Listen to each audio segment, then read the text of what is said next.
actually, I'm gonna have to kick out of this for a minute. Something's hello everybody. Just getting set up here. I'm going to do something to kick out and back in again because something is not quite right for me.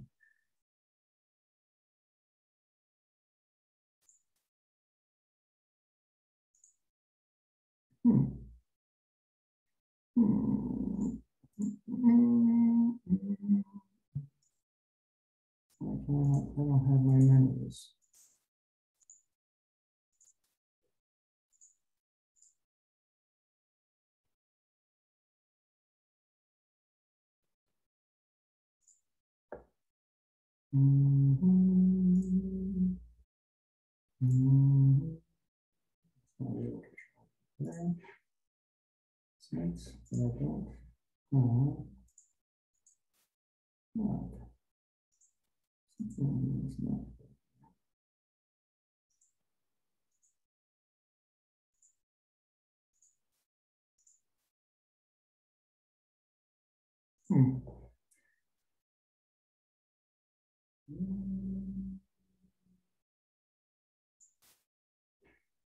Let's just do this again. So many public consoles. There's the screen that I want. Back up to that. Taskbar.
Don't understand. I don't have my controls.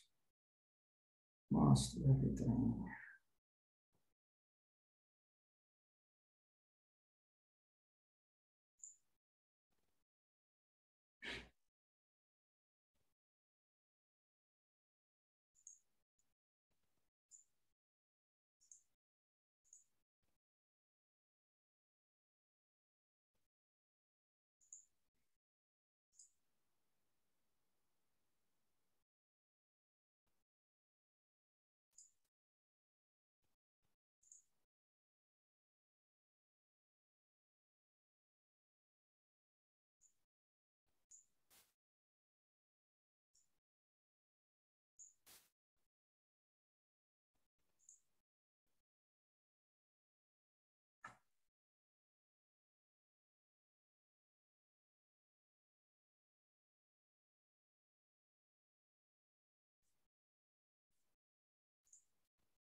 Hey, everybody, we're just working out a few bugs. We'll try to get started pretty soon if there's anybody else out there listening.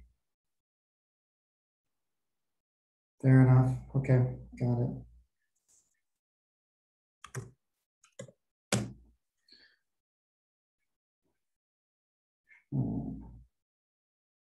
I'll start right at the appropriate time. At 7 o'clock we'll start, so.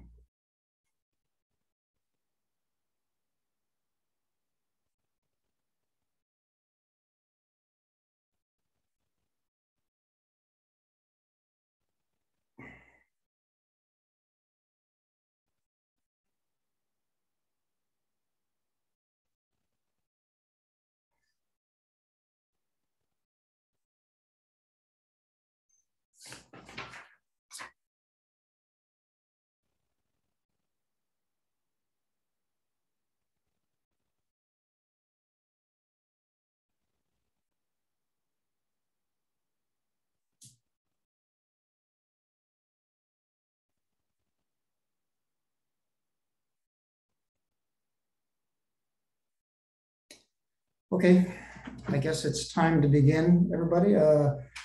For anybody who's out there, attendees, your name, Mike Turnbull. Okay, good. Okay, welcome to the Reimagined Adie Knox Sherman Recreation Complex Public Consultation. This is a feasibility study for the renovation and additions being proposed at Adie Knox Recreation Facility.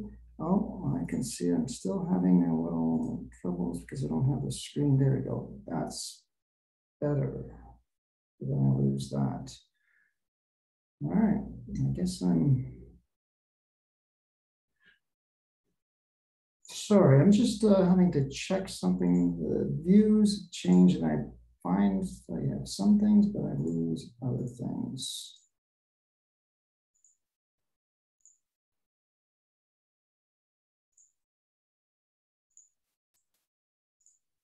All right, never mind. We will go ahead with this as is here. Thank you.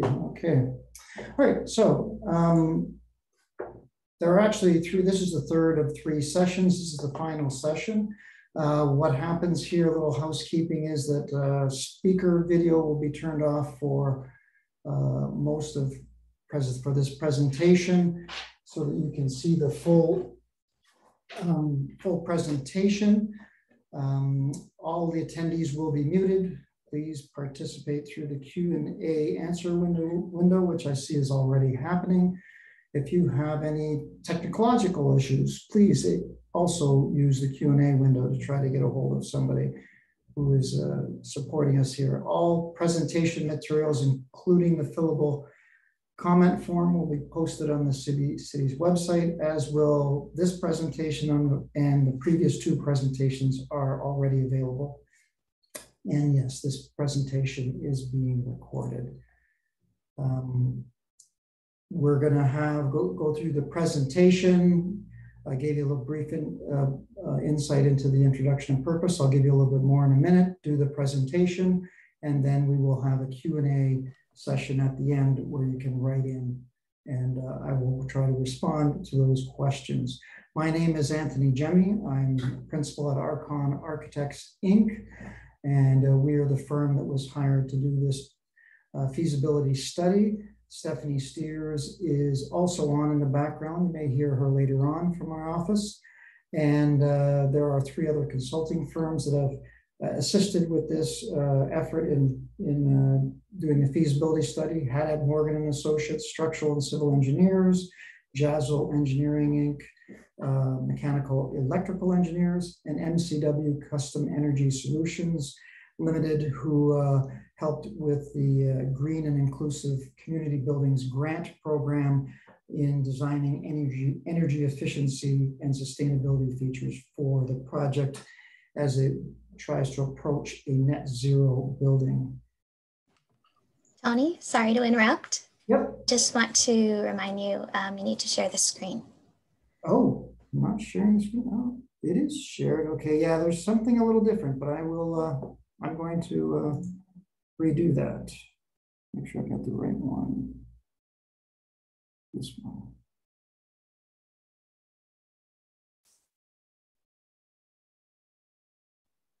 Is that working, Stephanie? Not yet. Oh, wait. Try now. Yes, that is good. Okay. Now I want to see if is that still okay? Because I just switched to another screen. Okay. As long as that's okay, we'll continue. Yes. All right. Chat is there. Actually, that's working better for me as well. Something corrected itself. That's better. All right. Sorry for the delay there. All right. So this study was initiated, actually started by the City of Windsor's Recreation Master Plan that set out the guidelines and the desire to do something different things throughout the city. This is one of those things that is being implemented, and through the council resolution, they asked for a feasibility to be conducted for refocusing Adie Knox Herman Recreation Complex into a, and they use these words, modern, high quality community hub, and adding a gym, program rooms, and walking track. There was a second, walking track. Actually, the Recreation Master Plan, it's important to note, notes the emergence of community hub model in community center planning, whereby there's a collaboration between community groups, private partners, that helps to expand program offerings at any community center and increase the relevance to the neighborhood. Adie Knox was specifically identified as a facility well suited for growth and modernization based on that community hub model. This project was started in 2020 with that initial council resolution, but was accelerated in 2021 as a result of a green and inclusive community buildings grant program that came online from the government. A new council resolution was also passed about that time or around the same time for repurposing of the Knox pool and to move aquatic services to the new University of Windsor pool. This presentation and the feasibility study takes direction from both those motions, as well as those resolutions, as well as the Recreation Master Plan. And that's what you're seeing a presentation on here today, based on those resolutions and the Recreation Master Plan. Okay. Yeah, so we're going to present the project and look for your comments. So in general, the facility is intended to have upgrades, which include enhanced accessibility. Main features are enhanced accessibility, green initiatives, display spaces for arts, culture, and diversity, and seating areas, the last two being primarily focused on creating a community hub character for the building. Enhanced accessibility is being pursued through new universal washrooms, wider doorways, hallways, new automatic door operators, a new ramp, more than one ramp, tactile and color contrasting wayfinding features and signage, low glare lighting, acoustic panels, and accessible seating for viewing areas into the arena. Green initiatives and sustainable energy use targets are net zero carbon mechanical equipment, including geothermal field and heat recovery, high performance cladding, and new LED lighting, as well as solar PV panels on the roof of the new addition. As mentioned, display spaces for arts, culture, and diversity are spread throughout the building amongst a variety of seating areas so that there are good options for people to sit and participate. And with views into program spaces and outside of the building, those features are meant to foster that community hub feeling within the building. Here's the current building site, which includes the existing arena, the existing pool and facilities there, historic Richardson building, the courtyard, and Wilson Park with its 2 ball fields. There's an alley separating Wilson Park and the site from residential properties to the east on McKay. And the one thing to note, a major feature on the site, roughly along this line, is the 10-foot drop in grade elevation from the community center elevation, specifically the arena elevation, down to Wilson Park. There's an additional 2-foot rise up to the north end of the community center. This change in grade must be taken into account, and you will see how that's being done with our proposal. There are some things you may see that are this line, for instance, that's on this presentation that was added for better clarity, that don't show up on the PDF of the PowerPoint that's on the city website, but it obviously does show up on each of the saved videos of the presentations. Program spaces. So the main program spaces that are being definitely committed to and being added are a new gymnasium, 102 feet by 78, which is a community-sized gymnasium, has a room divider. New dressing rooms and gym storage are being created, which we'll show you later. 4 new multi-purpose rooms with room partitions for flexibility and use, can be broken down into 4 separate or two rooms that are double sized, plus adjacent teaching kitchen and storage. Total capacity of approximately 200 persons for the 4 rooms. There's a new art maker space, which is being created through minimal renovations in the existing Richardson building, which is a heritage building on site and part of the facility. The new indoor walking track with an approximate length of 483 feet, and the community hub spaces and open seating. New interior spaces that are at this point optional, pending funding approval, are a fitness center, which has a capacity for approximately 41 people, which will face into the courtyard. A music room, which is a moderate size, intended for private lessons of say 3, 4, or 5 people. Ice resurfacing room with ice melting pit to increase the efficiency and usability of the arena. This will have an ice melting pit which uses heat recovery from the sustainable mechanical systems that are being added. One of the arena dressing rooms is looking to be increased in size, larger than the existing, with enhanced accessibility features. New exterior items, the playground and splash pad are committed and will be going ahead. The public consultation, there are 2 public consultation surveys available online until October 8th, one for the playground and one for the splash pad, which you can see on the city website.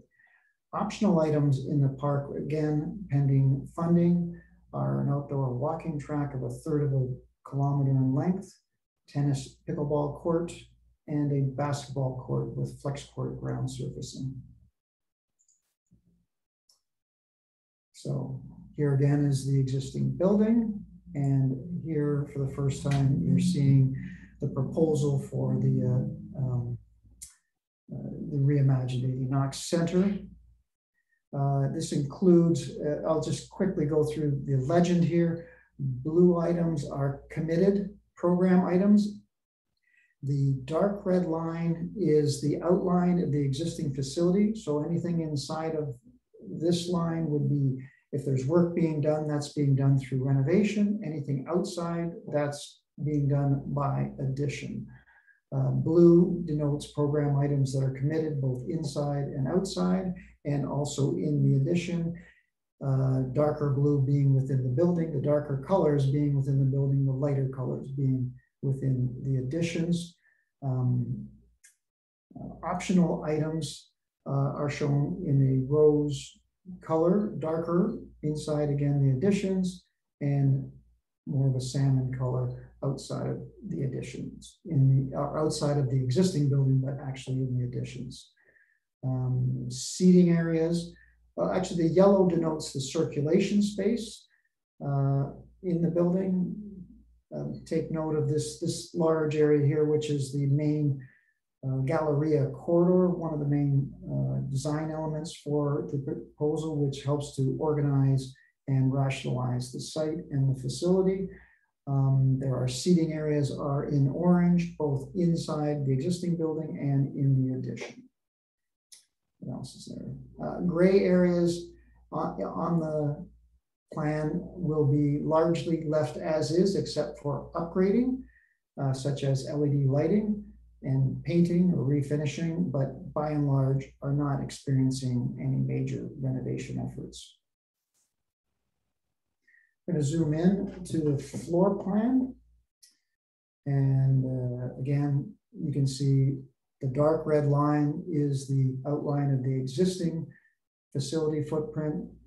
Renovation happening inside, which is the colored spaces, both committed and optional.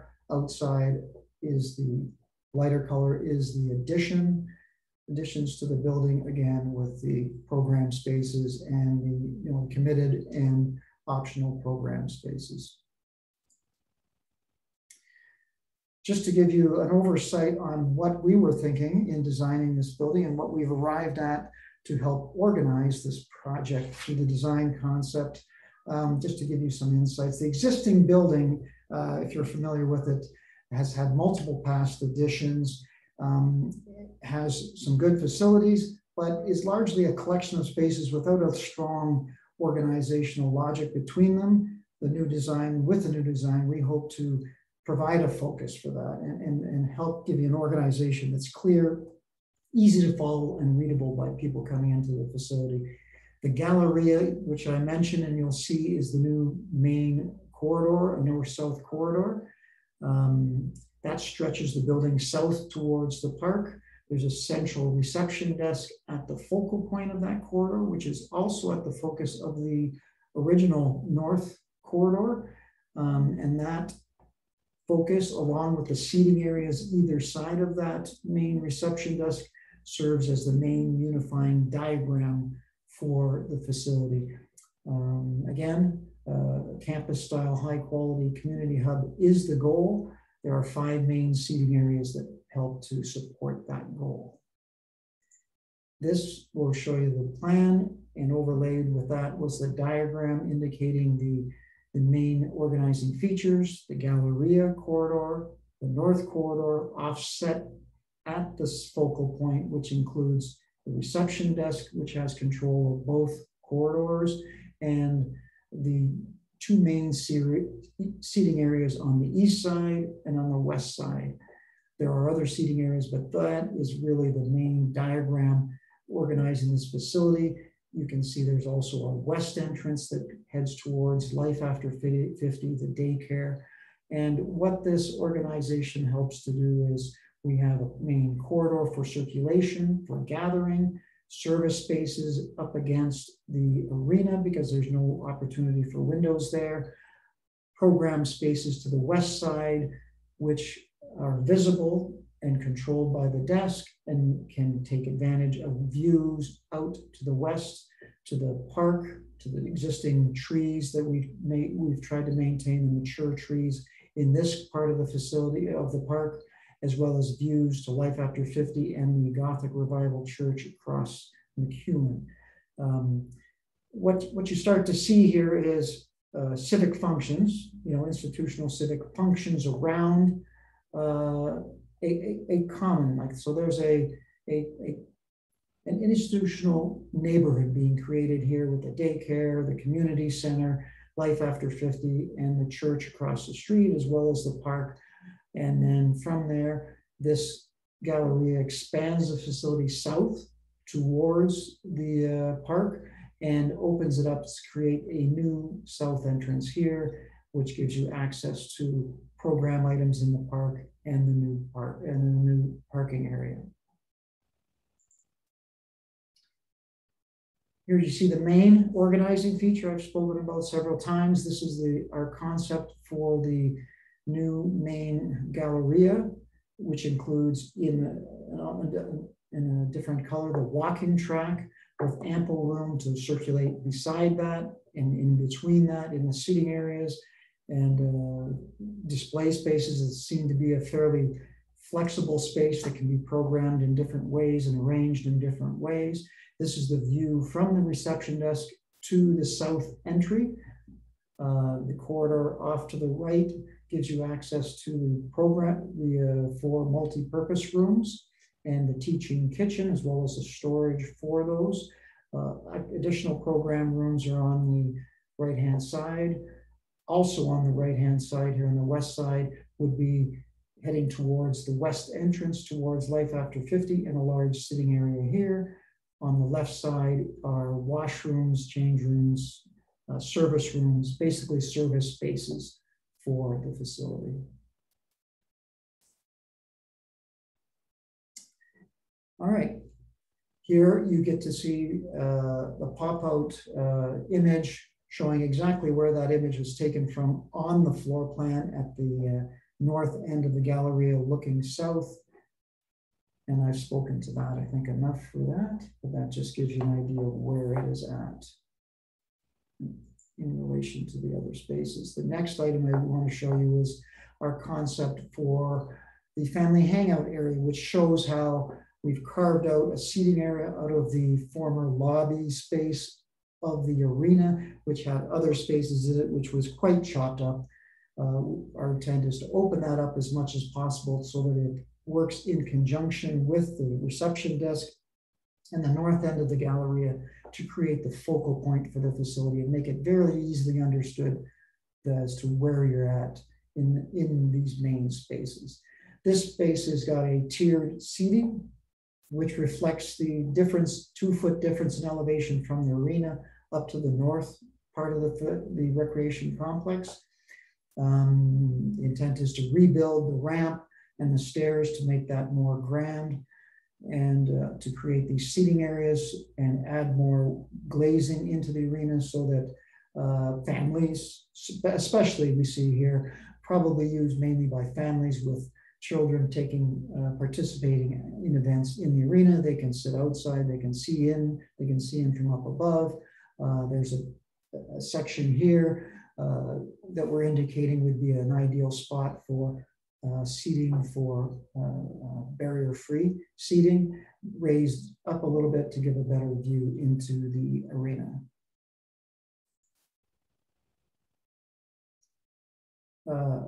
Another one of the main seating areas is off by the new gymnasium. You can see the new gymnasium here in blue through the windows from the seating area here. Picture is taken here. There's the existing glazing, south glazing here, and that you should be familiar with from the pool. That gives you views south into the park, to the trees, to the church, over to the Life After 50 as well. And this again is seen as a different seating area that can be programmed differently, has a different character than being right within the mix of the Galleria and offering different opportunities for seating and gathering. I'm just checking my notes to see if I haven't missed anything there. This blowout bubble here shows the new playground, and we're giving you 4 images of as examples. These are not designed specifically for this space. These are examples, and the city is looking for your comments in the survey online, and you can give comments back as to whatever you like to comment, but ideally what they're looking for is comments on program items, as well as what items would you like to see included, what features, as well as theming for the overall park or overall playground. And here's the similar splash pad examples. Again, examples, not actual proposals, but examples of what could go there to help you visualize what could be sitting there. And again, they'd be looking through the survey online for features that you'd like to see in the splash pad, and again, theming. and that can be provided. You can provide your input again through the survey. Now I'm going to take you on a brief tour through the main, breaking the building up into quadrants. And we're going to take you on a tour and give you a little more information on each space as we go through. We've called these areas quadrants.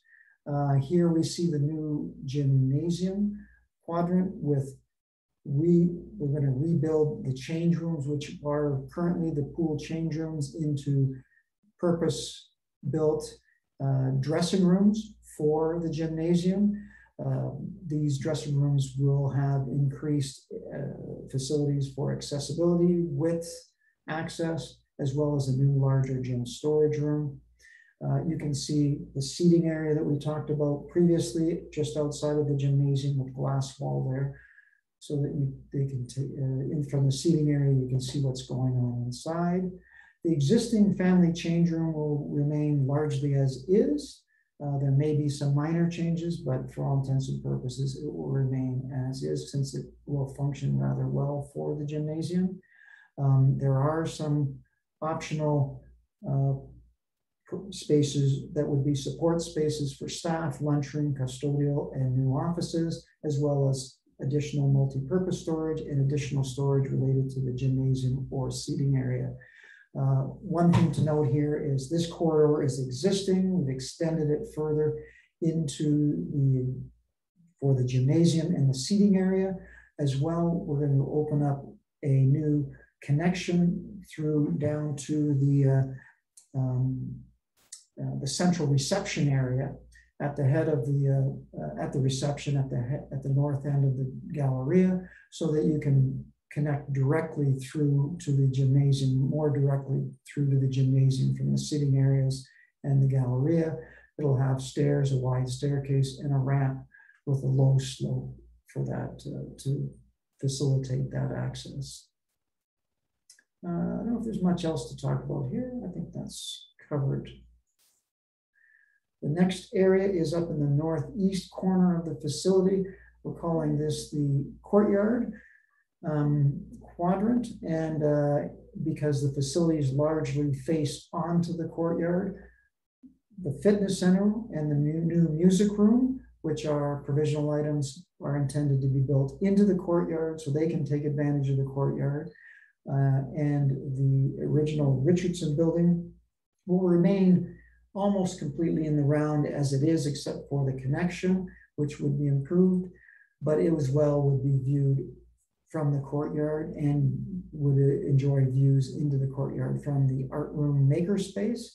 There would be some renovations to clean up and make this space more usable for that. There would be more renovations in the west wing of the Richardson building, which will be intended for, again, another major seating and display area. This could potentially be a seating area that could be taken over by the seniors and programmed by them. Again, those are possibilities. We see the family hangout area down the other end of the north-south corridor, which starts to connect in with the rest of the building. Some offices being reused, and a new dressing room, larger dressing room with barrier-free capabilities.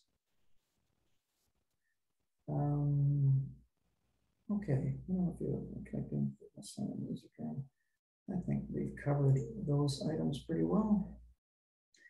The next quadrant is the multi-purpose quadrant, because of the multi-purpose rooms there. As you can see, it's at the head of the Galleria, the north end of the Galleria, and joining into the main focal point and the reception and the west seating and the west entrance facing the Life After 50 and the Gothic Revival Church across the street. This is, we see as one of the main quadrants for this whole facility, and quite the driving force for the whole design. Here you can see reception enjoys a prominent position at the focal point. They can see down the corridor. They can see down the multi-purpose corridor. They can come around the corner and look up the north corridor. Seating for the family hangout area is just off to the top here on the east side, and the new seating area. So that becomes our really focal point in the end, along with the end of the walking track. Seating areas in the middle, again, with ample area to circulate around. Display spaces which can be added or exchanged on a flexible basis.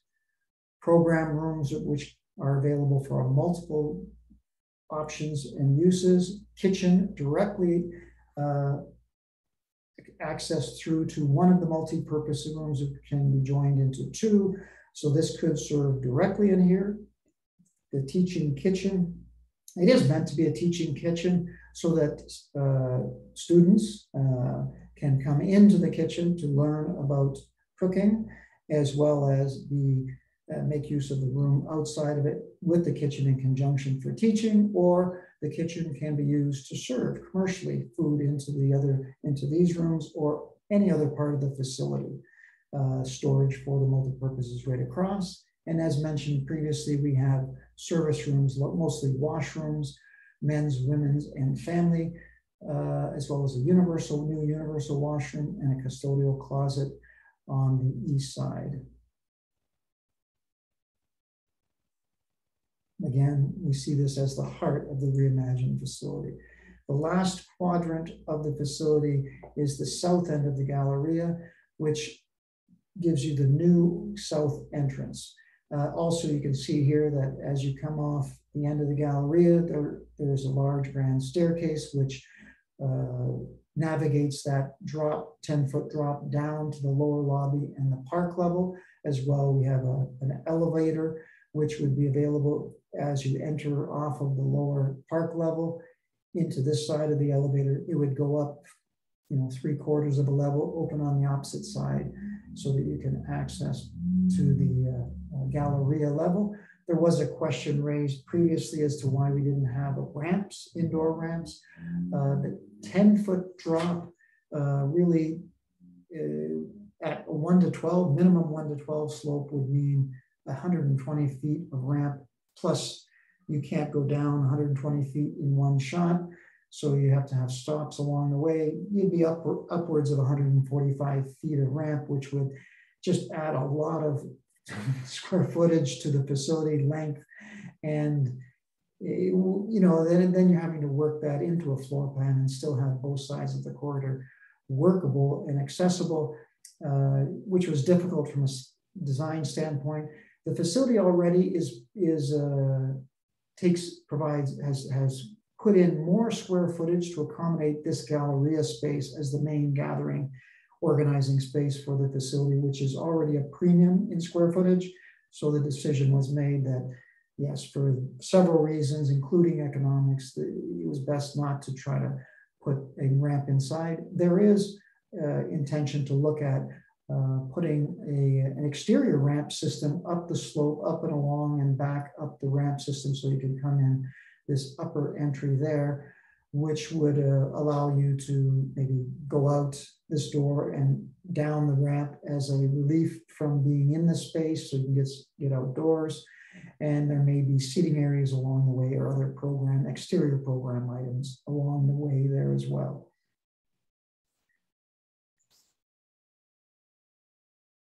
And then, so I guess we've taken you through the whole facility now. Just to recap the main function here, the main goal of this design for the Adie Knox Recreation Complex is to create a community hub. Here are the two of the main seating areas: the family hangout area and the other area outside the gymnasium. And of course, the major one is the Galleria, again with a view from the reception desk. I don't know, actually I didn't talk about this. This space is really meant to be a tall, wide frames, the structural frames here that would hope to add an architectural character to the space when the time comes to design this. Again, natural light, wide. It's tended to be an active space with people gathering, people circulating, and program spaces off of it. All right, so I thank you for participating up to now and listening to me speak. And now we will move on to our Q&A session. But I do want to note, you can provide feedback by completing surveys at citywindsor.ca. I'll tell you that you can go to the city website and navigate to the section is from the homepage to For Residents. From there, pick the Building Windsor's Future link, and from there go into the Reimagined Adie Knox Herman Recreation Complex. And you will see all of the documentation, floor plans, these presentations, and other material that you can reference, as well as links to the surveys. So again, the city would like to hear from you. That is the intent of these sessions, to get as much input as possible. And now we will turn it over to the Q&A sessions here. Okay, hello, my name is Stephanie Steers, and I'll be reading the questions. So our first question is, was there any thought to seek relief in lessening city zoning requirements for parking? It was discussed. We did discuss that with the proponents from the city, with the managers from the city on the design team. But the city wants to make sure that they have enough parking, because it has always been an issue. Even when they have the parking that's required by zoning, they meet the regulated amount of parking. They still find that there are times when that's not sufficient. So the city certainly didn't want to be less than what was required by zoning. One, because they should meet whatever obligations anybody else has to meet in building in the city. But two, because functionally they find they need the parking to run their facilities properly. Next question. Okay, the next question is, has there been any thought towards adding green building features like a trombe wall passive solar, or to put solar or green roofs on the existing arena to provide benefits, even if some of the structural enhancements would need to be added to the arena? The answer is mostly yes to that. We did not specifically discuss a trombe wall. Certainly that's it's on the table now because you've asked it, but we did not really get into those kind of details. But we did the major items. We are already intending to put solar PV panels on the roof of the addition, not the existing building. And the reason there is, as you allude to it, existing buildings often don't have the structural capacity and would require expensive upgrading of the structure. And rather than doing that, we've decided to put PV panels on the addition because we can build the structure to suit from the beginning. What else? Solar PV panels, green roofs, green roof. That was asked previously, and we did also consider green roofs on the building.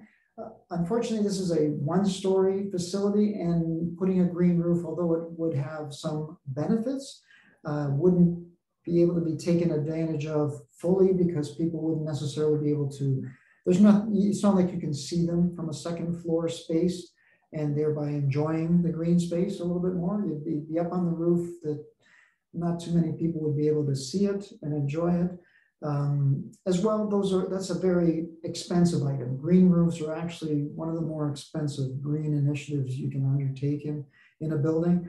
And so if we're not getting full advantage of it, the decision was not to provide it at that point and focus more on the interior life of the building. So I don't know if that's altogether satisfactory, but that's a little bit of an insight into what we thought and that it was, those items were considered.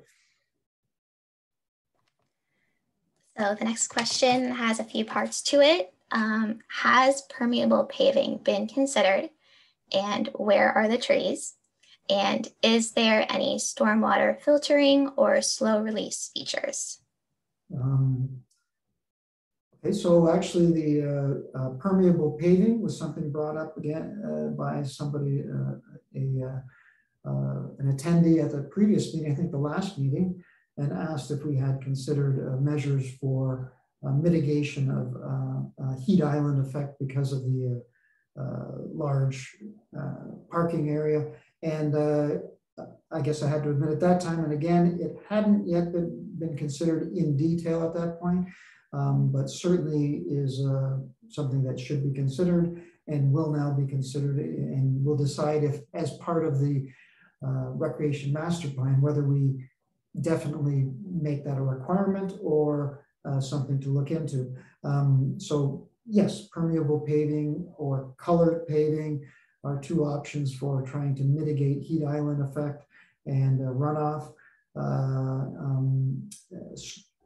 Storm water management will be required under to meet the new city regulations. Yes, we have started to talk about those in a preliminary fashion and have budgeted for those, but that is that's a big item and not worked out yet, but will largely be under the landscaped areas or the parking area, and will be in place. I don't know if I've covered everything on that, Stephanie, or did I miss something? Yeah, the only other question was, where are the trees? Oh, right. Oh, let me see if I can search my set stuff. I don't know if I can go back to. Yeah, we have shown some new trees. They are smaller because they would be new trees. Yeah, we haven't shown all of the trees. Certainly shown. I'm trying to get to a slide that'll stay and won't automatically progress to the next slide, which some of them are automatically. Go ahead. Well, actually, I'll leave it here. I mean, here you can see at this end, there are existing trees here. There are some existing trees here. These would be newer trees. And that's as yet not designed. I'm sure Parks and Rec would be all over this, demanding to have more trees. We've got certainly green space, green islands within the parking area. And that's an attempt, obviously, to break up the mass of the parking area. But as well, there'd be parking all along. I mean, not parking, but trees elsewhere as the Parks and Rec, which would probably take the lead on that, and the landscape division for the city. So yes, they're not shown yet. They're not worked out. We are master planning at this point. And that's, I guess, a detail for the next stage during design and implementation. But it is worth noting that yes, there will be trees, and yeah, more than we've shown here in our master plan.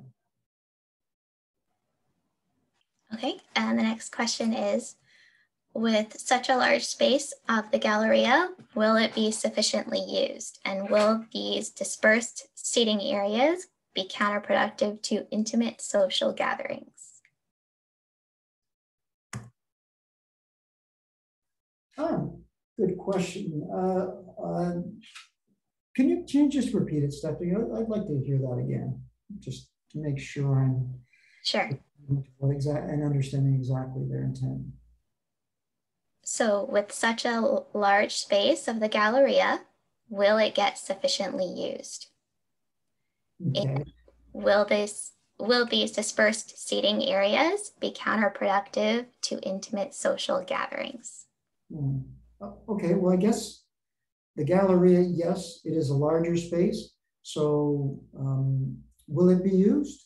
I guess that's probably, we can't guarantee that, but the intent is that if you provide a space with flexible seating, you provide circulation area, you provide activities, you provide views into those spaces, you have lighting and a well-lit space and amenities surrounding it. The hope is that, yes, this will be used. We have display spaces.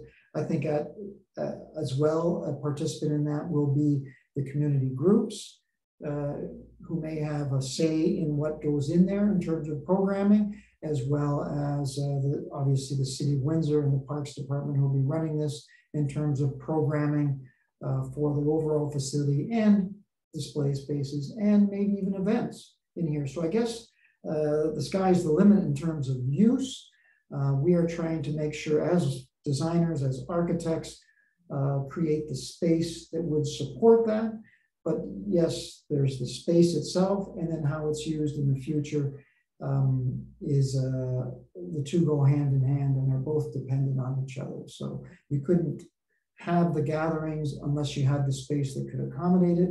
And you're not going to have gatherings and functions unless there's programs and events that are relevant to the neighborhood. So it's a tough question to answer with any kind of definitive answer on that. Talking about intimate gatherings, you're saying that you're thinking that having dispersed seating areas would be a detriment to intimate gatherings, but I thought that may offer more so that they offer options for either larger gatherings or smaller gatherings so that there is a variety so that people can meet in a space that's appropriate to their group or their own tastes or what they are doing at any time. If they're wanting to be in a quieter area, they can go to one of the spaces that's maybe being not as busy or quieter instead of the main Galleria space. But if they're looking to be joining in more activity and people watching, then the Galleria space is probably the space for that. In the Richardson building might be a quieter space that you could, maybe in there still might have views into the art maker space so they can see that, but again, a little maybe gentler, quieter climate in that room. So I don't know, I think there's options so that I don't see the dispersed seating areas as being an impediment, but more of a a benefit for some smaller intimate gatherings as well as larger gatherings or just informal connections between people as they're sitting and watching people go by and meeting people as they come and go. So I hope that answers that. It's as designers, we always try to, we're trying to follow the lead that our client, the city, put forward to create these hub spaces, these collegial spaces, and we're putting forth the forms that we think support that, but certainly there's a social component to that that has to be satisfied as well, and it's dependent on the people in the neighborhood as well as the city and the groups that use the space. And that's, I guess, the best I can do in answering that question. Okay, great. Next question. It was actually a couple different questions in one. So I'm going to break them out into separate questions. So the first portion is, will the proposed workout room have treadmills? Not likely, but that is not defined yet. So I guess if that's something you want, I'd encourage you to go to the questionnaire and this survey for this facility. I don't believe I mentioned actually. So there's actually 3 surveys available online. The first being the one for the overall facility, the overall Adie Knox recreation facility. So there's that, and then the 2 other for the exterior playground and splash pad. So certainly go to the survey for this facility, for the overall facility. And if there isn't a question specifically addressing what you're asking, please fill in or fill in a comment sheet with your desires for the fitness center. That's exactly what you should do. That again, that's the intent of this, to get your input and to help us and help the city when they go forward from this to actually sit down and do the detailed design and programming for that part of the facility. Okay, next part is, why are there 2 existing rooms at the southeast corner of the arena with no function listed? Well, let me see if I can navigate to, let me just I'm gonna try a quicker navigation process here. Oops, so I lost this. So I'm gonna share screen again. Share, okay. So I wanna go to the tour. I believe they're referring to the mechanical rooms. Yeah, okay. Why am I not seeing that? Oh, here it is. Well, actually, let's go here. The two rooms at the southeast end.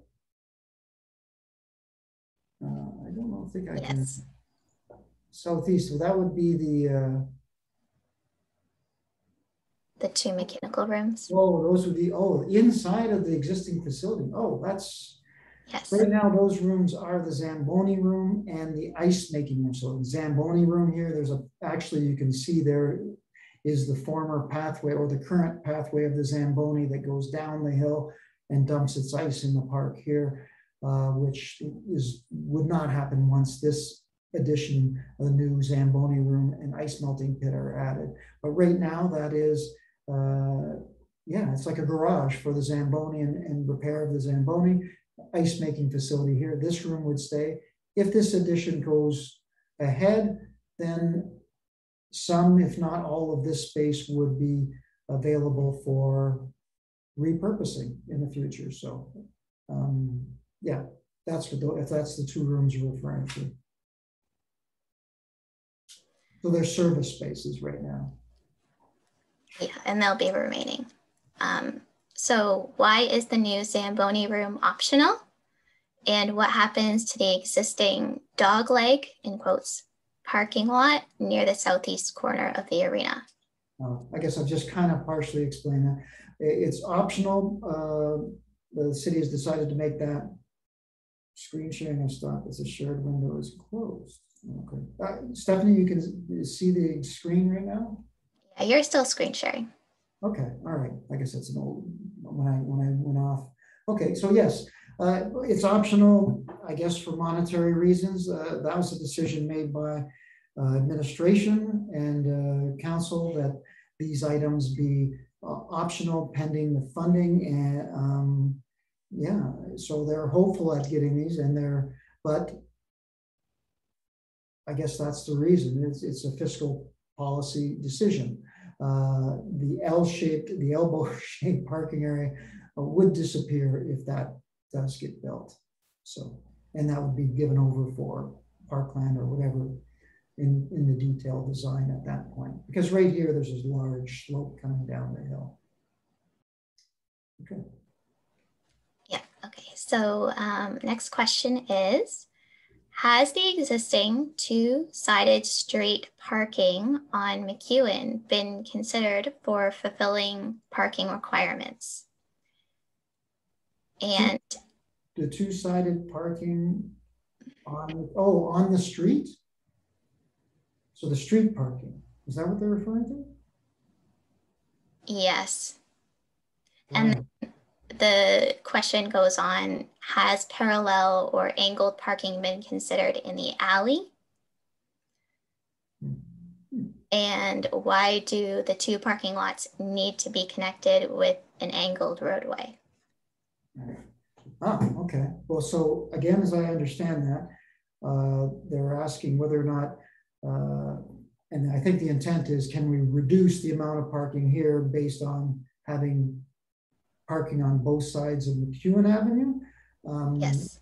Yeah, that's something that has not been considered. Probably would meet with some opposition, I assume, from some residents across the street. Maybe, maybe not. Maybe it's worth considering. You know, if that's a concern, it's been raised a couple now. A couple people have raised concern over the amount of parkland given over for parking. So I guess that's something that could be worth considering. I don't have a good answer for whether or not it can or can't be implemented. That's something that the city would also have to have a comment on there in terms of their regulations and zoning bylaws and whether they allow for that kind of sharing on the street. Sorry, Steph, what was the other parts of that question? There was angled parking in the alley. Yeah, parallel or angled parking in the alley. And why do the two parking lots need to be connected with the angled roadway? We did have in some schemes, we had some parking there. There's a number of different schemes we looked at.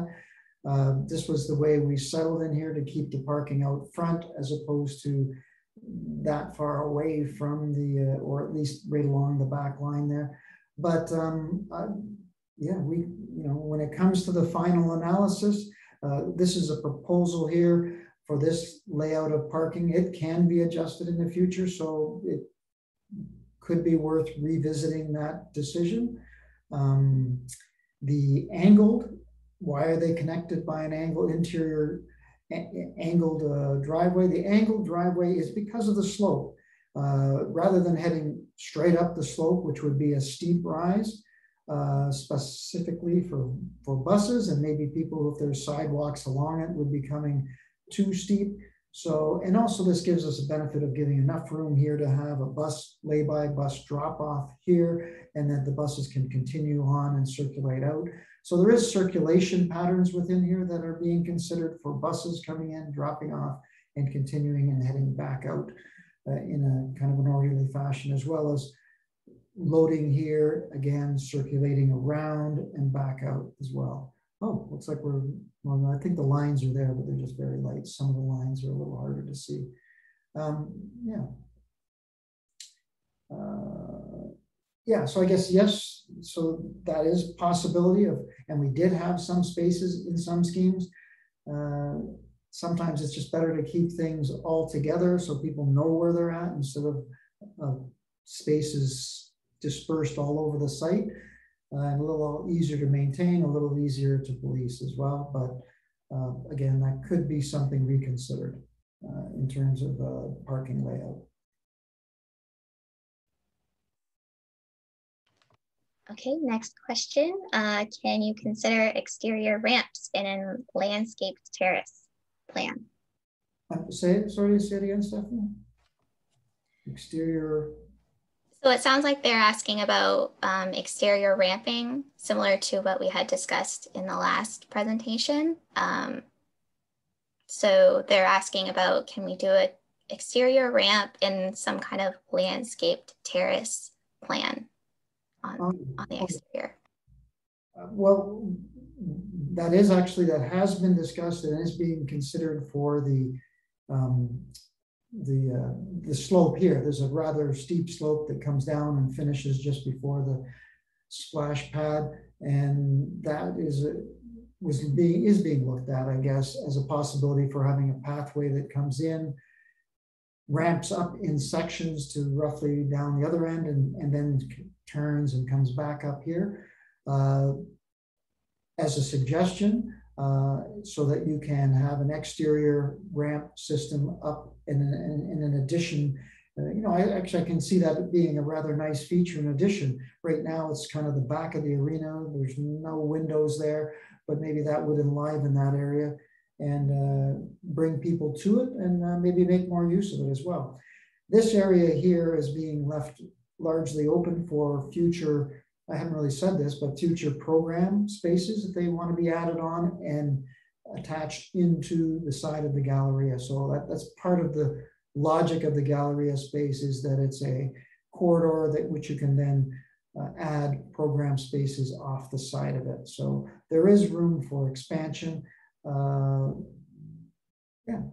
so that's why we don't really have ramp, although the sidewalk here would be of a slope that wouldn't require an explicit ramp, which would, would be sloped, but sloped at a rate which is usually less than 1 in 20, which would make it usable by people in a wheelchair, people walking, people with walkers, to be able to go up that ramp, up that slope of that sidewalk, and be able to navigate it reasonably well.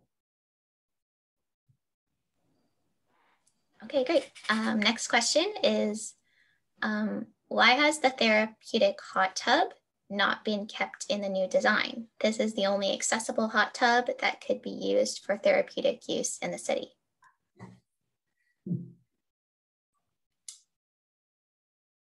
I don't know if it's the only one.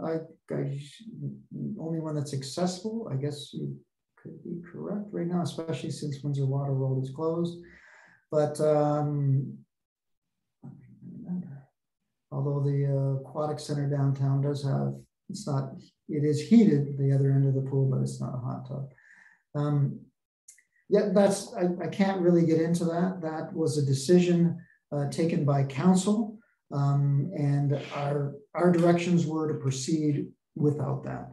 I'd say that if you want to raise that still as something to be considered, you have raised it here. It is noted. Certainly you can raise it again if that's something, a portion of it that you feel could be kept there. One of the problems with that is that is the mechanical systems, although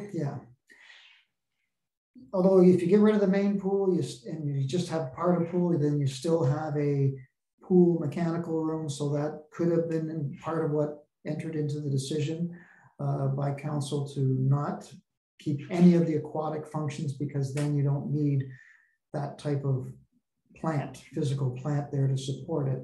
And so once you take that out, then it's a cleaner cut, I guess, that way.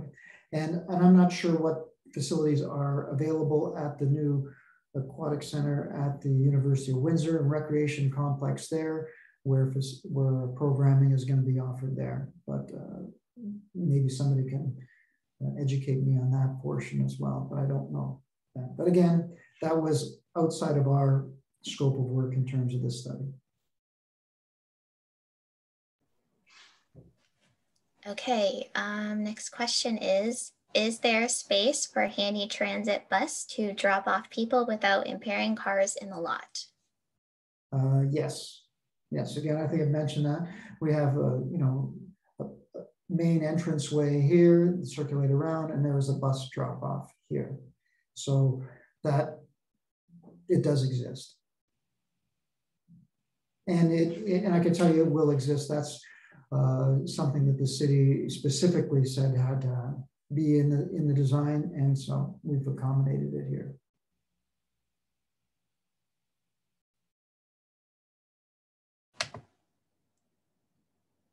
Okay, the next question is, there is a lot of hangout space and storage space that could have been allocated for a sauna or a therapeutic hot tub for seniors.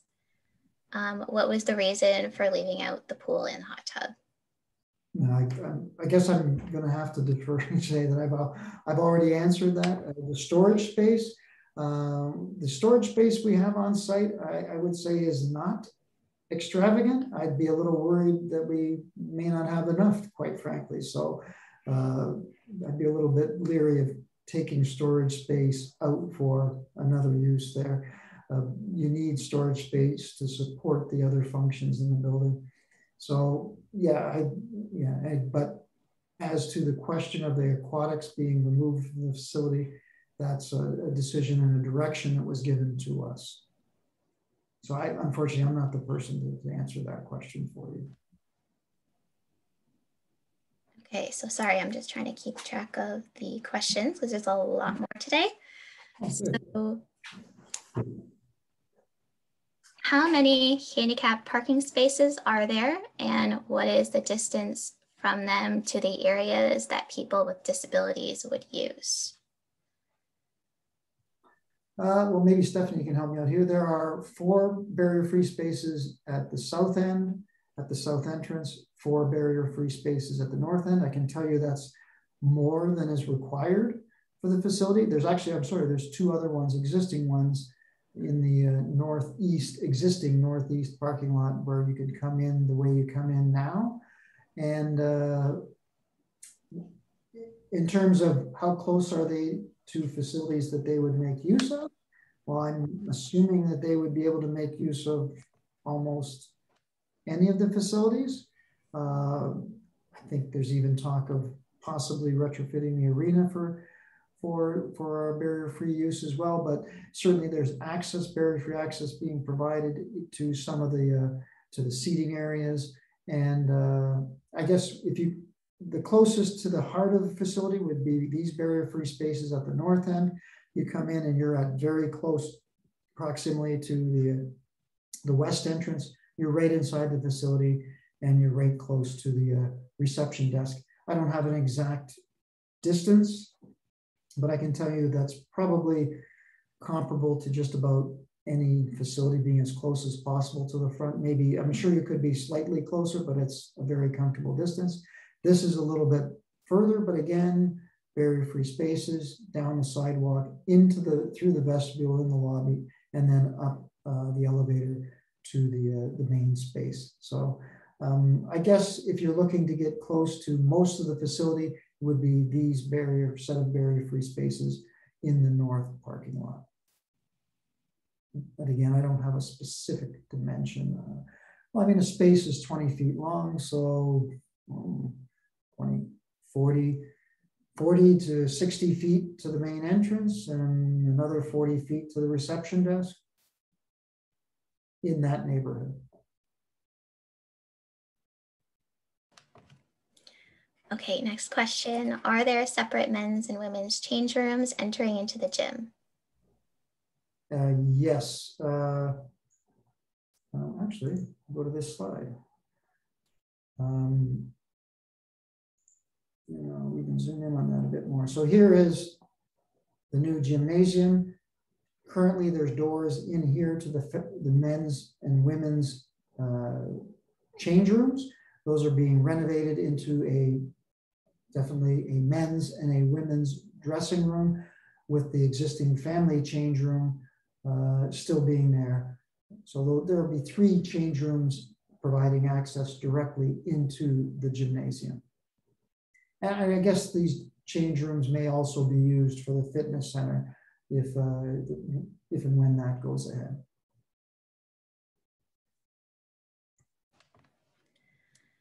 Okay, next question. Any thought about a community garden that might support the community kitchen and cooking class? Maybe a horticultural learning component to it, just a thought. It's a good thought. And it is actually something that has been suggested by one of the community partners that provided a submission as well. So yes, that is something that has been considered, has been submitted. Nothing definitive has been, no decisions have been made on that. It's not, hasn't been put forward as something that has to be part of the facility yet. And it's not really mentioned as an optional item at this point either. But yeah, that is something that has been considered. One of the thoughts was that maybe even along this ramp system that goes up the slope, which faces south, which has a good exposure, could as well have community gardens along there, or produce producing for a community use. So that's yeah, I guess that's the best I can say about that. That it has been considered, has been submitted, but as yet has not been adopted as a program item. So I guess that's something that if that's something you feel that is important, certainly, you stated it here, but state it again in the survey. Thank you. Okay, next question is, should there be an area or a shaded area or covered area for parents to sit comfortably while supervising their children? For the splash pad, there was part of the program was to have a shaded area there. As there was an earlier question, I believe at our first meeting, about a picnic area as well, which we had not programmed in yet, but I feel is a good idea to consider. So yes, I think it's kind of a repeat question. So you're the second person to raise that item, and probably is worth us giving it a little more higher consideration. So thank you. But as yet, no, it's not in the set of programmed items. But that's why we're having this public consultation session to be able to pick up the items that we've missed or haven't considered. So thank you. Okay, next question. Can there be walls decorated with works by local artists? Absolutely.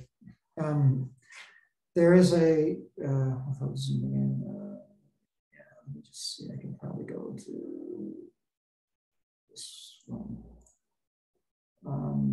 On the south end of the building, there is a larger display space, but also within the Galleria, there's space for mobile or rotating displays.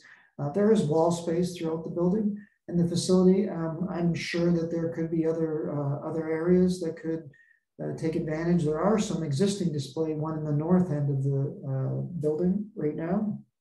And I think that would be dependent on the day-to-day operations and how you interact with the staff and other people who are having a say in how the building gets programmed. So definitely the space is available.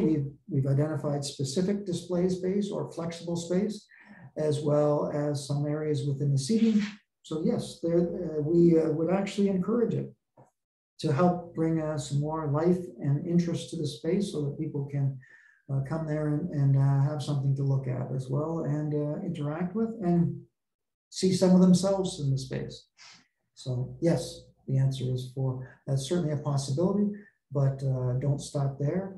Participate in the facility to bring it some life and talk about displays that need to be put in place.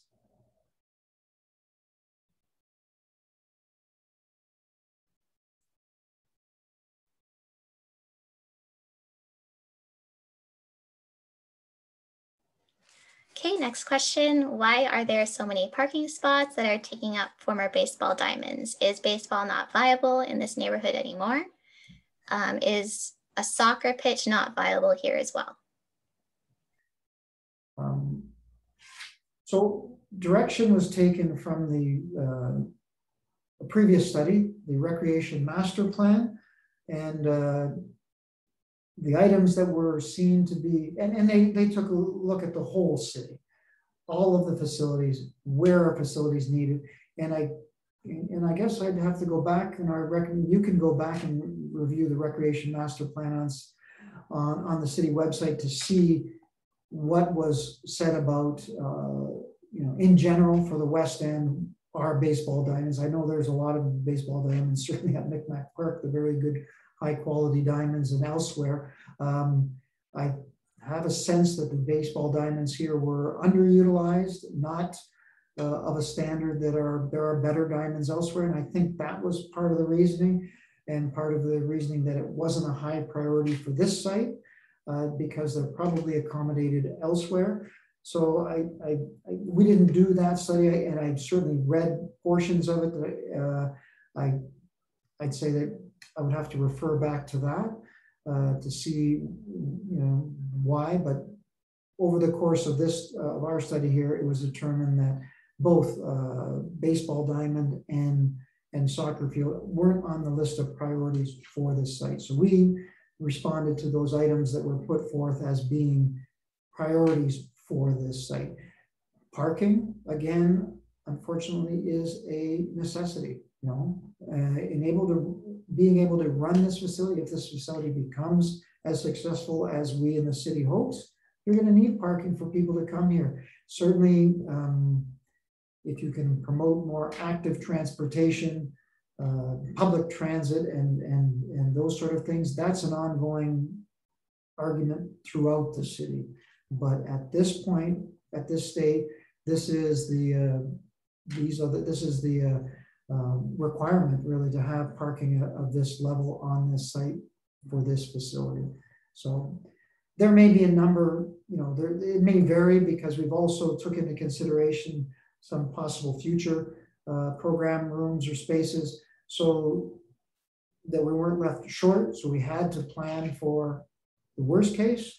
There may be options to reduce it a little bit depending on what the final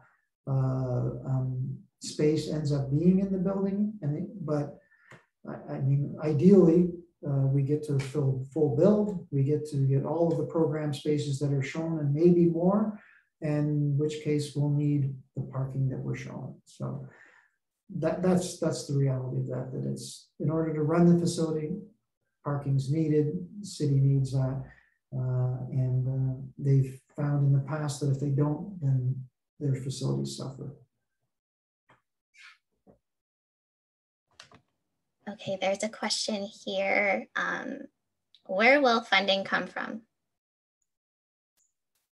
Well, that's better put from people from administration, but as far as I know, there's committed, and I think it's been public knowledge, they've committed a certain amount of funds, and I don't have that exact number. I wouldn't want to say it unless I knew it exactly, but I know they're also going after funding through the Green and Inclusive Community Building Grant Program, which was one of the initiatives of government to spur, certainly economic recovery, as well as not just economic recovery, but focused economic recovery on creating community spaces, creating accessible spaces, and creating spaces, and for converting buildings to a more sustainable buildings, and with a real focus on getting to net carbon zero, at least for the additions of any new buildings, which is what the intent is on this facility, and which is the intent of this feasibility study. So those have been incorporated. We were doing that to begin with in a large part. Certainly it became more enhanced when the grant programs came out, and we put even more emphasis on that so that they could show as well as possible in this grant process so hopefully the city is successful on that to get the additional funding for the optional items on this in this feasibility study. So there's a certain amount of money committed now for the items that are shown as committed on the program and in the proposal, and future funding is what has to be earmarked for either through grants or through future budget allocations, depending on people's expression of desire and need. So I guess, sorry, that's kind of a general comment because I'm not a council member, I'm not administration, so I don't have those specific numbers in front of me. Thank you.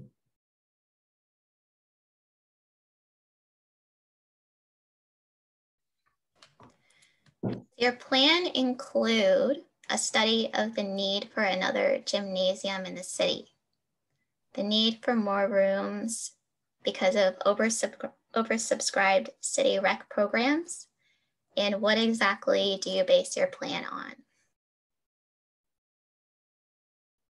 I'm not quite sure I understand that stuff, to be certain. The plan, I guess, if you can read. So it sounds like they're asking exactly where do we get our program from, the list of required rooms that are needed for this plan.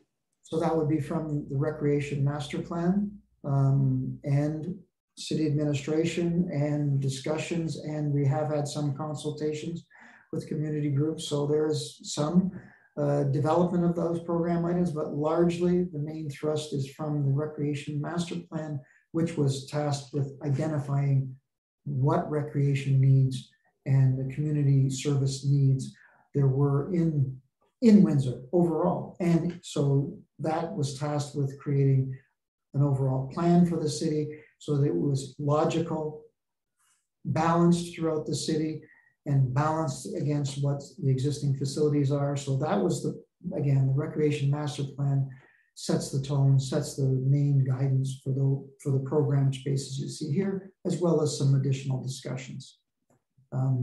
Okay, Steph, what's the rest of that question? I know there's a second part. So the second part,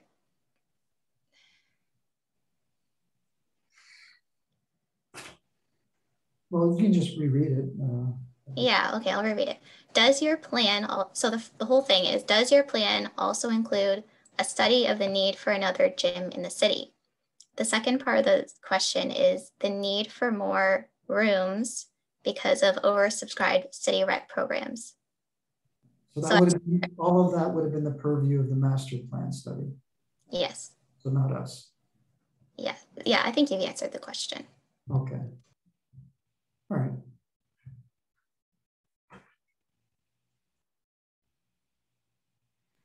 Now, I remember seeing somewhere else some people asking about showering after basketball. And I'm not sure if that means indoor or outdoor. So you want to address that? Okay, I'll try to speculate on what their question was. So certainly indoor probably isn't related to indoors because we have the showers and the change rooms there. Those would be specifically for whatever activity goes on in the gymnasium, and I guess as well the fitness center. Outdoor for the basketball courts, I assume that if you, I don't know if there's a membership or any, or if there's a fee to be paid, but certainly they're available to come in and use those change rooms. But I think that's something you would have to take up with Parks and Rec. I don't know if, I assume there's a fee to use the gymnasium. I don't know how they see whether there's a fee to use the actual change rooms if you're outside playing basketball or tennis or pickleball. That I don't have an answer for, so I don't know that. That would be something to take up with the Parks and Rec department. I don't know if that is, if anybody knows how that's done at other facilities. Do people come in out from the outdoor courts to use the change? I'm sure they're certainly more than welcome to come in and use the washrooms. Whether or not they can come in and use the showers, I don't know. I'm not sure of the policy there. The facilities themselves are present.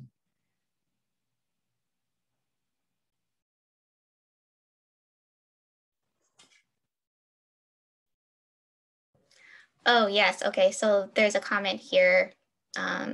Outdoor adult showers for specifically the splash pad. And I think the answer to that would be the splash pad design has not been actually done yet in detail. And we have a survey for that, right? Right. We have a survey for the splash pad in terms of program items. I don't think there's been, not, and that's something that Parks and Rec is undertaking directly, as well as the playground. That's something they are doing at this moment. They're actually planning that. That's why they're asking for those surveys to be filled in, and questions, you know, I'm looking for responses to questions there. That would be the place to ask that, whether or not there's showers for the outdoor playground. Is that what asking for? I don't believe I've heard anybody talk about showers outdoor yet. Okay, so I've got some remaining comments here to filter through. But there is one that maybe, Tony, you can just take some time to talk about the building code. So I'm gonna building code. It's talking about the entrances. So the number of public main entrances on this building and the number that are required to be accessible. I'm just gonna make it live because it's more of a comment than a question. So this person says, for example, if there are over 4 entrances, there has to be 2 accessible entrances. So can you comment on specifically for this building, the number of accessible entrances? Absolutely, sure. Quite right. I think they're right in that. We certainly know the code quite well, but we always double check it before we give definitive answers. But that sounds like the right amount of accessible entrances to all entrances. So the way the code is written is, if you have entrances, you have to say, for instance, 4, then you need a certain number to be accessible.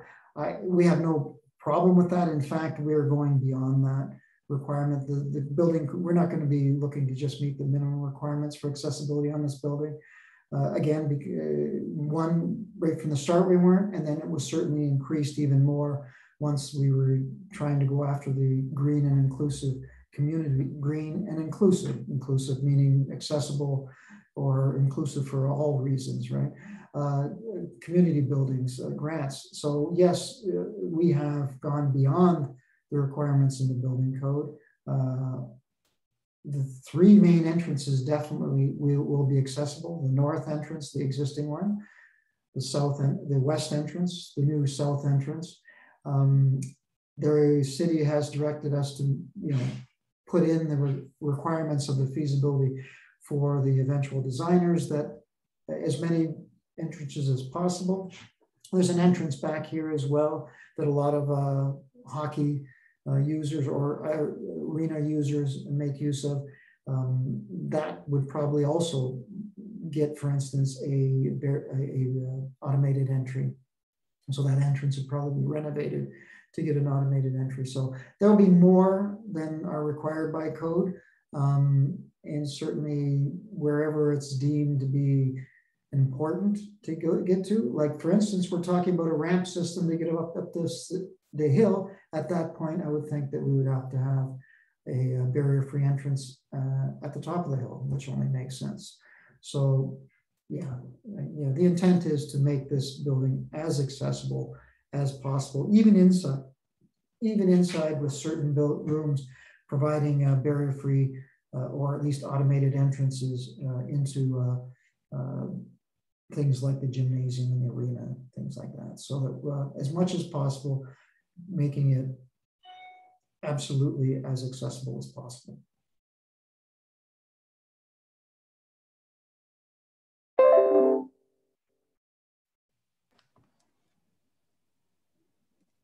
Okay, the next question would be, is it possible to put a second level for a proper indoor circular walking track?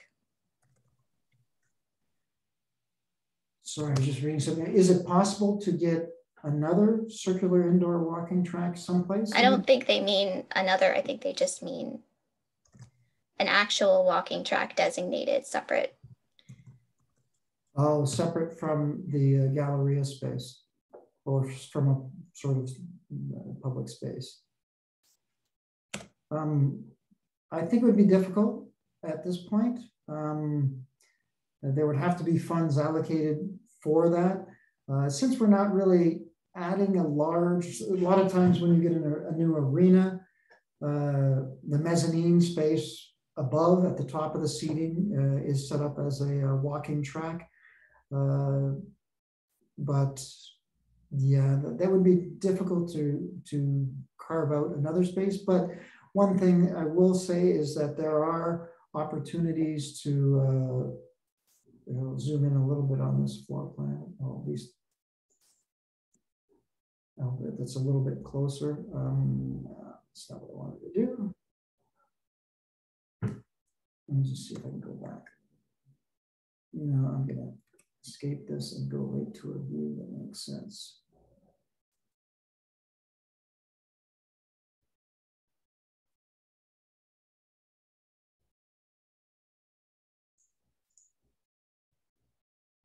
All right, sorry. Okay, so on the facility,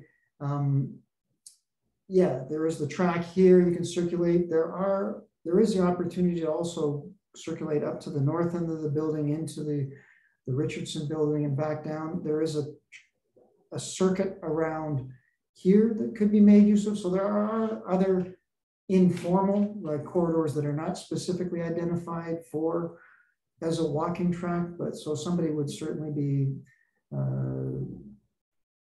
within their own desires to walk around the rest of the facility for variety, I guess. But right now we don't have any other direction to add more walking track within the facility. That was what was determined to be appropriate for what we've got here in this facility and for the program spaces that are being added. But if there is a desire for more walking track, you should certainly provide those comments in a positive fashion and in a firm fashion to the city. So yeah, no, right now it'd be a little more difficult to actually carve out a dedicated walking track somewhere in the facility. It would be expensive. Okay, here's a good question. When is the construction slated to begin?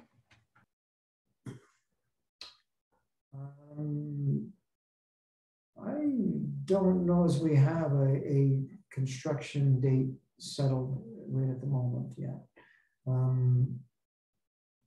There's, it's still, I think, quite a ways off. We have, right now, this is a feasibility study. The city is going for grants. So that process has to, complete itself sometime this year. Then they have to have a selection process for consultants to actually design the facility. Once they've decided, finalize the program items that are going to be going in. And then there is probably a good year process of design and probably further consultations with the public as well before the facility is ready to be submitted for permit and tender and then construction. So I would have to say that you're a good year and a half or more off before construction starts.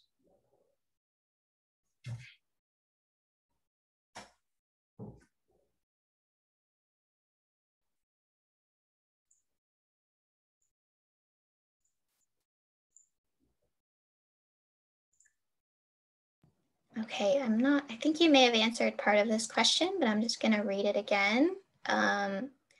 Is there a space for the handy transit to enter the parking area so disabled can access the entrances? And then also, are all of those parking spaces meant for the church and the life after 50 as well?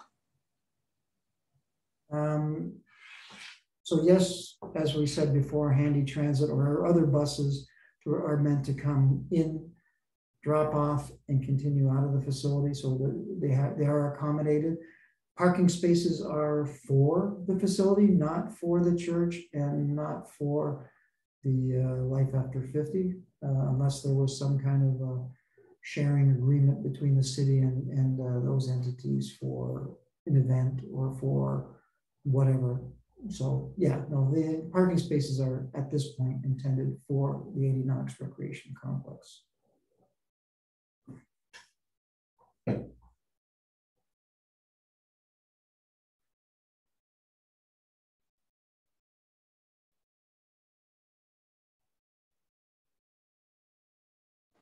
Okay, I think the questions are dying off. I'm just going to be working through some. So and just actually also take a moment. Yeah, and I think I did see a question earlier on. Somebody asked about a submission that they made. I did see some of it. That'll have to be reviewed, and then anything you certainly submitted in writing will be considered. And if you don't feel it has, certainly raise it again. I know this is the last meeting, but when we come to present this, yeah, make sure that we are actually addressing the questions that have been raised. So.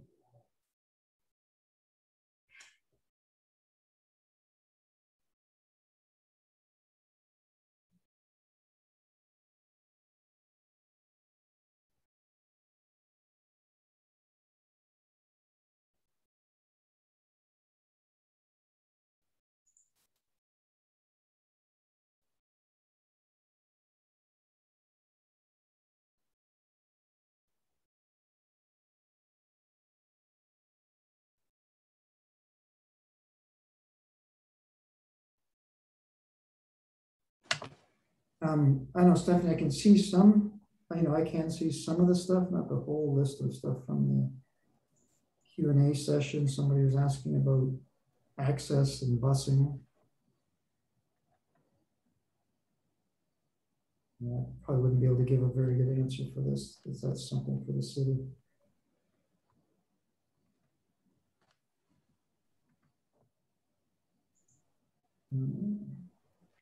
Yeah, so I would say if there's any other questions, now would be the time to type them in. If there's anything that I haven't answered, I've been trying to keep track of everything, yeah, as much as possible. Yes, exactly. If there isn't, you know, hopefully we've given you some response. Certainly we're receiving questions and information, but we'll try to give you some insight into whether we had considered things or how we may start to approach it, or should we, you know, our own feelings. So we're trying to give you some insights as much as possible. And honestly, and yes, I hope we have, you know, are receiving your questions and giving you some good feedback on what you're asking, so you can judge how well it is being received or not. And yeah, if there are any other questions, I guess we are getting to the point where we may be signing off if there aren't any more questions.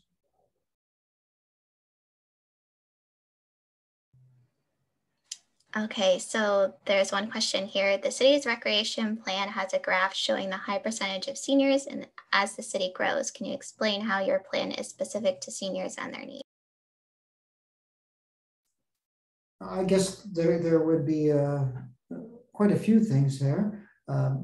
Biggest thing is would be the fact that this is right across from life after 50, and we, you know, that's part of the reason for this community hub being in this location. So right off the bat, it's right next to a major seniors facility, life after 50, direct access to it across the road and through the parking lot to the west, one of the main west entrances. Making the building as accessible as possible, a lot of seating areas, walking track, display spaces. I did mention that, you know, I suppose there's the option of one of the seating areas being earmarked largely for certain groups, and maybe the seniors could take control of one of the seating areas, like the one in the Richardson building. We did have a submission from the accessibility committee that talked about possibly making this a center for accessibility and having more programs and having maybe rooms and spaces, or at least having it wasn't quite clear whether it's a person, or at least making this facility a resource to people looking for answers about and references and about accessibility issues and help in improving accessibility issues or accessing programs that support accessibility. So that question has been raised by the city's accessibility committee, and certainly we see this facility as prime and probably doing quite a bit for that. I would say I'm sure there's more ideas out there that can be incorporated as well, and encourage again, you know, provide your input. Thank you. Thank you for that question.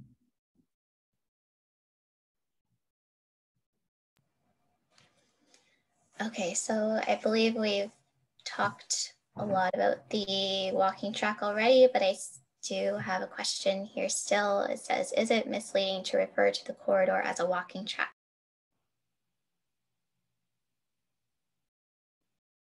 Is it misleading to refer to a corridor? I mean, it's quite a bit wider than just a corridor.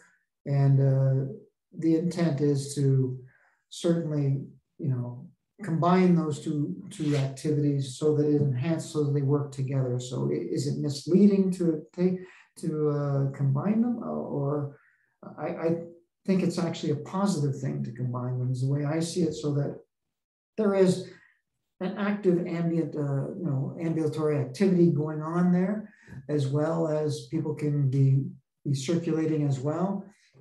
Will they have to watch out for some people as they circulate around the walking track? Maybe be somewhat mindful, but it's a walking track, not a running track. So I think that there is a compatibility there that's acceptable. And we feel certainly that it's something that's going to enhance that space, enhance the enjoyment for the people walking, enhance the enjoyment for the people sitting, enhance the enjoyment for the people that are using the program rooms and circulating around. Would it be a point, if it gets to a point where there's conflict, I would then expect that that would be somehow moderated by the facility staff. So I don't see it as a negative. I see it as a positive.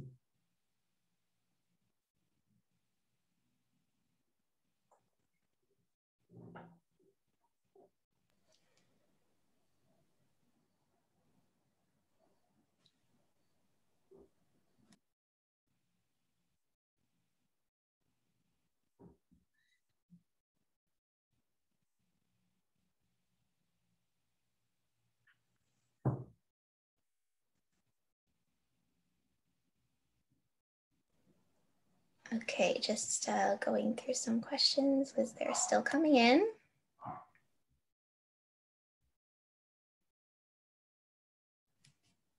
I'd just like to stress that for everyone commenting, if you have any comments, you can always leave them in the survey, and every single comment that comes in here will be directed and recorded for us and the city to refer to later. Yeah, I think there's also a downloadable comment forms, so that there's different ways of providing your input there as well.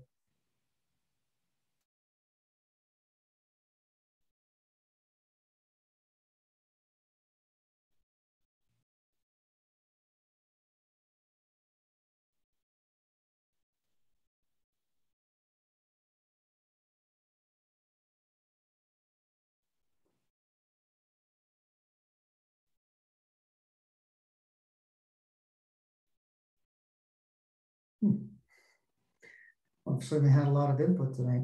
It's quite nice. Thank you all.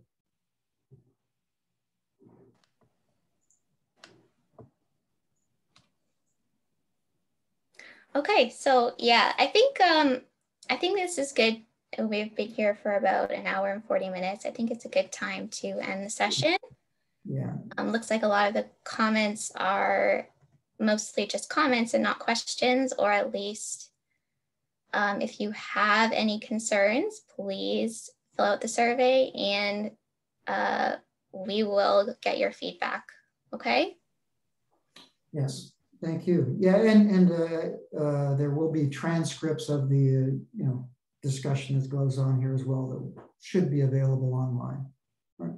So again, I guess with that note, I guess I'll sign off formally and say thank you to everybody attending. We certainly appreciate all of the questions and input. Now it's time for us to, certainly you can bring more in. We'll be taking it back and considering it as part of the whole feasibility study committee, and then finishing up the feasibility study and then presenting it to council later this year, supposedly, or maybe early next year, but I think it's going to be this year. In any case, thank you, and I guess we will sign off.